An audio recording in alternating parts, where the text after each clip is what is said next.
एक सर्वे में ये खुलासा हुआ है कि भारत के करीब 90% लोग बस 2 ही कदम दूर है अपने जितने भी ज़िंदगी भर का जो सेविंग्स या फिर इन्वेस्टमेंट किए हैं, उसको गँवाने के लिए। हाँ, मैं यहाँ पर बोल रहा हूँ उनके सारे इन्वेस्टमेंट और सेविंग्स को गँवाने के लिए। क्योंकि हमारे पुरखों ने जो बात बोला है, हेल्थ इज़ जो वेल्थ, वो हम लोग आजकल फ़ॉलो नहीं कर रहे हैं।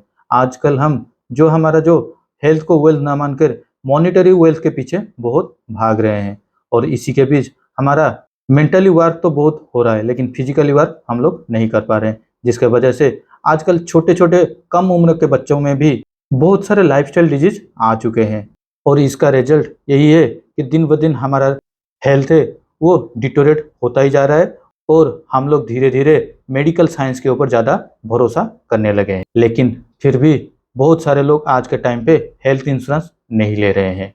तो आज हम इस वीडियो में हेल्थ इंश्योरेंस के बारे में कुछ बातें करेंगे।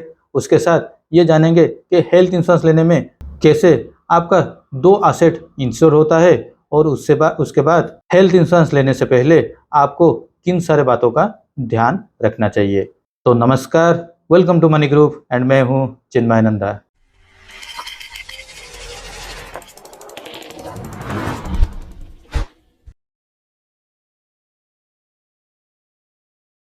पहले जान लेते हैं हेल्थ इंश्योरेंस कैसे काम करता है।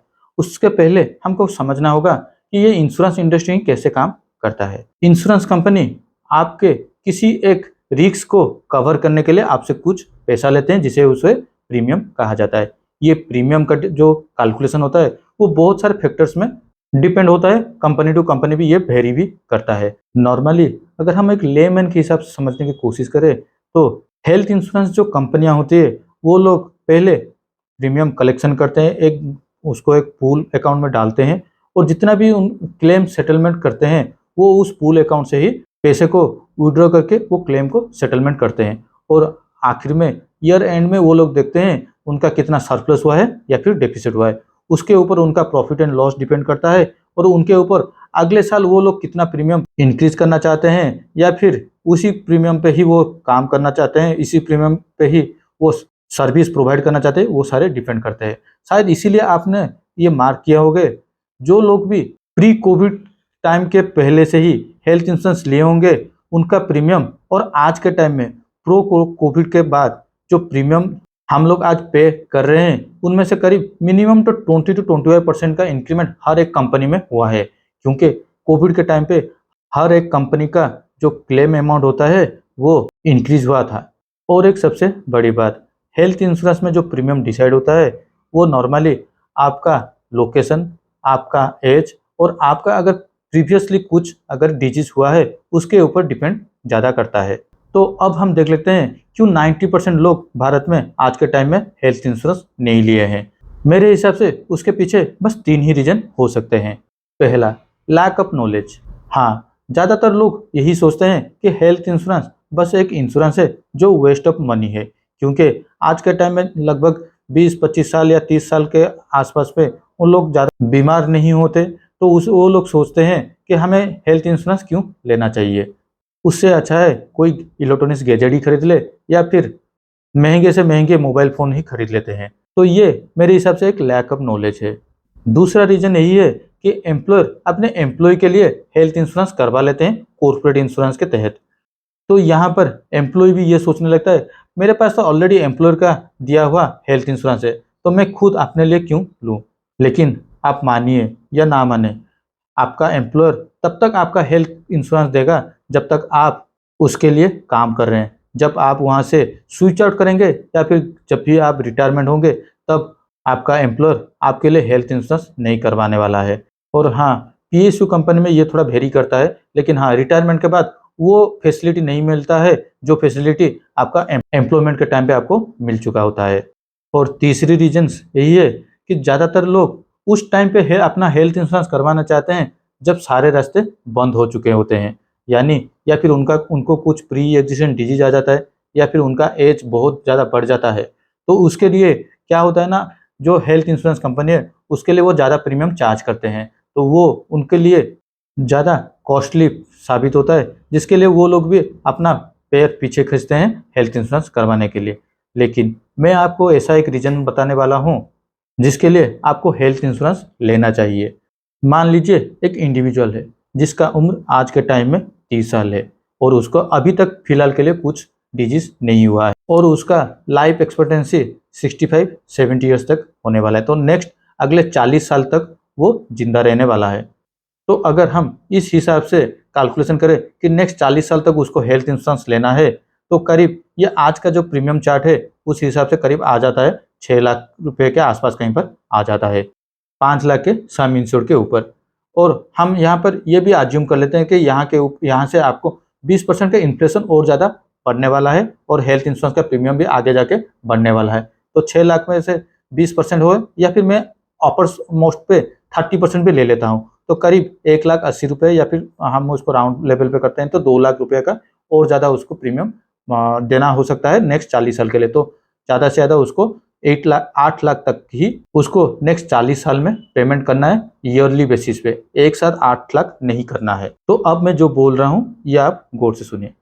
अगर आप 100% ये कॉन्फिडेंस है कि नेक्स्ट 40 साल में आप एक बार भी हॉस्पिटलाइज नहीं होंगे, तो हेल्थ इंश्योरेंस आपके लिए नहीं है। लेकिन अगर 99% भी अगर आप कॉन्फिडेंस है और 1% आपका कहीं पर कॉन्फिडेंस नहीं आ रहा है, तो हेल्थ इंश्योरेंस ले लीजिए, क्योंकि ये 1% आपको बहुत भारी पड़ने वाला है।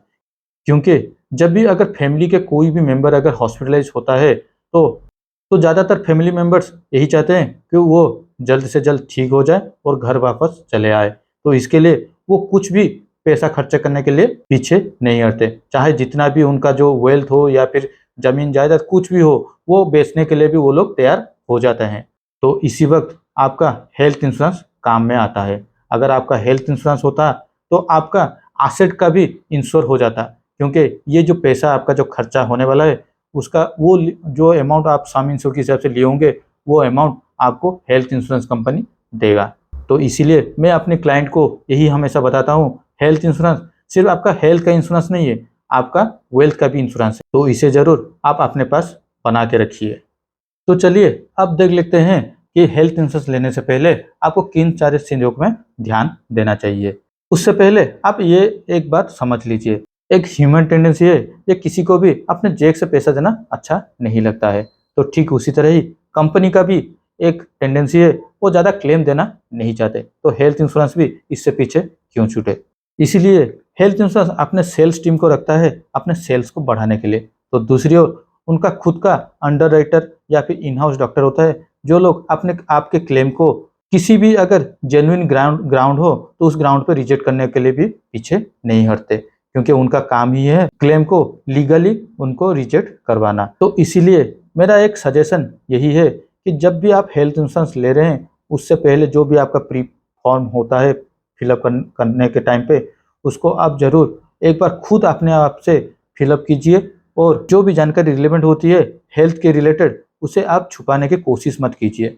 चाहे आप बाद में आपका जो इंश्योरेंस का अंडरराइटर है उस आपको क्लेम को पहले टाइम पे ही रिजेक्ट कर ले, तो आप दूसरे कंपनी पे चले जाइए, लेकिन कोई भी ऐसा डाटा मत छुपाइए जो कि आगे जाके आपको क्लेम को रिजेक्ट करने में उनको मदद मिले। तो पहला है सम इंश्योर। सम इंश्योर का अगर हम लेमैन से सम इंश्योर का अगर हम लेमैन के हिसाब से अगर बात करें, तो एक ही बात है, कितना रुपया अगर आप हॉस्पिटलाइज होते हैं तो कितना रुपया आपको कंपनी देगा हॉस्पिटलाइजेशन के टाइम पे। हॉस्पिटलाइजेशन का मतलब यही है कि आपको 24 घंटा से ज़्यादा आपको हॉस्पिटलाइज होना है। उसके ये यहाँ पर आपका एक्सक्लूड होता है डे केयर डिजीज पे। ऐसे भी बहुत सारे डे केयर डिजीज है जो कि आपको हेल्थ इंश्योरेंस में कवर मिल जाते हैं। तो सम इंश्योर के ऊपर भी बहुत सारे कंफ्यूजन आ चुके हैं। कुछ है रिस्टोर, कुछ है रीसेट, और कुछ ऐसा भी आ चुका है अनलिमिटेड रिस्टोर। तो मैं यहाँ पर आसान भाषा में ये समझाने की कोशिश करता हूँ। मान लीजिए आपका 5 लाख का सम इंश्योर्ड है और आप हॉस्पिटलाइज होते हैं और आपका बिल आ जाता है 10 लाख का, तो कंपनी आपको ज़्यादा से ज़्यादा 5 लाख तक ही क्लेम सेटलमेंट करने वाली है और 5 लाख आपके जेब से जाने वाले हैं। और ऐसा आपका एक बार में ही फिर से आपका जो रिमेन पॉलिसी टेनर होता है उसके अंदर फिर से एक बार ही रीसेट हो सकता है, तो उसको हम बोलते हैं रिस्टोरेशन। अगर ऐसा मल्टीपल टाइम हो सकता है तो उसको हम बोलते हैं अनलिमिटेड टाइम रिस्टोरेशन। तो जिस हिसाब से आप जो फीचर्स लेने वाले हैं उस हिसाब से आपका प्रीमियम भी वेरी करने वाला है। और हाँ, ऐसा नहीं है कि अगर आप 5 लाख रुपये का सम इंश्योर लिए हैं और 1 करोड़ रुपये का आपका क्लेम आ रहा है तो कंपनी आपको 1 करोड़ रुपया क्लेम सेटलमेंट करने वाली है। ऐसा नहीं है, अगर कोई आपको बोल रहा है तो ये आपको झूठ बोल रहा है। लेकिन हाँ, ये ऐसा हो सकता है आप 5 लाख का 20 बार आप क्लेम कर सकते हैं तो कंपनी आपको 1 करोड़ रुपया क्लेम सेटलमेंट करेगी। ये आपका अनलिमिटेड रिस्टोर प्लान पे। अब आते हैं दूसरे पॉइंट पे। दूसरा पॉइंट में आपको हमेशा ये देखना है आपका कुछ प्री एग्जिस्टिंग डिजीज का आप अगर कुछ उसको डिस्क्लोज कर रहे हैं या नहीं। अगर आपका कुछ भी प्री एग्जिस्टिंग डिजीज में आता है, प्री एग्जिस्टिंग डिजीज का मतलब यही होता है कि आज अगर आप पॉलिसी ले रहे हैं तो आज से पहले आपका कुछ भी अगर डिजीज कंटिन्यू हो रहा है या फिर पिछले 10 साल 15 साल या 2 साल 3 साल में कभी भी आपका कुछ सर्जरी हुआ है, आप उसको डिस्क्लोज कर दीजिए। मेरे हिसाब से मैं तो बोल रहा हूँ अगर आपका लगातार माइग्रेन हो रहा है या फिर बैक पेन हो रहा है उसे भी आप डिस्क्लोज कर लीजिए ताकि आपको फ्यूचर में क्लेम में कोई दिक्कत ना हो। और यही सबसे बड़ा पॉइंट होता है आपका जो अंडरराइटर है जिस कंपनी का, वो आपके क्लेम को रिजेक्ट करने में। इसलिए हमेशा आपका जो भी प्री एग्जिस्टिंग डिजीज है उसे आप सोच समझ कर ही फिलअप कीजिए। तीसरा पॉइंट है pre and post hospitalization. Pre and post hospitalization का मतलब है ये कि मान लीजिए आप आज हॉस्पिटलाइजेशन होने वाले हैं तो आज से 30 दिन पहले से जितना भी आपका एक्सपेंसेस किया होंगे या फिर अगर आप डिस्चार्ज हो रहे हैं तो आज से नेक्स्ट 30 दिन 60 दिन 90 दिन 120 दिन जितना भी दिन का आपका जो पॉलिसी का जो भी बेनिफिट्स है उतने दिन तक अगर जो भी आपका जो एक्सपेंसेस होगा मेडिसिन के रिलेटेड वो सारे आपका क्लेम में आने वाले हैं और ये ज़्यादातर आपका रीइंबर्समेंट में ही क्लेम होता है। चौथा पॉइंट है रूम रेंट। ये हेल्थ इंश्योरेंस लेने से पहले ये बात हमेशा आप याद रखिए, कभी भी आप कोई भी कैपिंग इंश्योरेंस प्रोडक्ट पे मत जाइए। अगर आप प्रीमियम देने में सक्षम है तो हमेशा आप नो कैपिंग पॉलिसी पे ही चले जाइए। पांचवा पॉइंट है डिडक्टेबल या फिर को पेमेंट। मैं यहाँ पे दोनों को अलग अलग से समझाने की कोशिश करता हूँ। मान लीजिए आपका 5 लाख का सम इंश्योर्ड है और आपने डिडक्टेबल 1 लाख रुपया का पॉलिसी में लिए हुए हैं तो इसका मतलब है अगर आप कल 3 लाख रुपया का क्लेम अगर आपका आता है तो पहले 1 लाख रुपये आपको आपकी खुद जेब से देना होता है। 1 लाख 1 रुपये से नेक्स्ट 3 लाख तक यानी नेक्स्ट 2 लाख तक आपका जो भी क्लेम अमाउंट होगा वो कंपनी आपको पेमेंट करेगी। तो दूसरी ओर को पेमेंट का मतलब यही है कि मान लीजिए को पेमेंट यहाँ पर है 20% का, तो सेम सिचुएशन में 3 लाख अगर आपका क्लेम आ रहा है तो 3 लाख में से 20% मतलब 60,000 रुपये आपने जेब से देने होंगे और रेस्ट 2,40,000 आपको कंपनी देने वाले हैं।